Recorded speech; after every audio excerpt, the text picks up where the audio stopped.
Hey guys, welcome to Vision Shares. Today's video is about Demat account. A Demat account is an account that needs to be created if you want to start investing.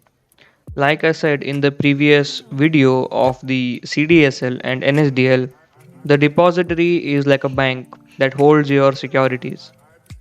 The Demat account that you need to create is like a bank account that is created under the bank. Your Demat account holds your securities which is registered under a depository. You cannot trade in shares with just your Demat account. You will be prompted by your investment platform to open a trading account, which is just a click away. You can only invest in mutual funds with just a Demat. It's known as Demat because it is short for dematerialized, which means digital. An equity share used to be physical certificates in the earlier times. So, dematerialization means turning those physical papers into a digital holding.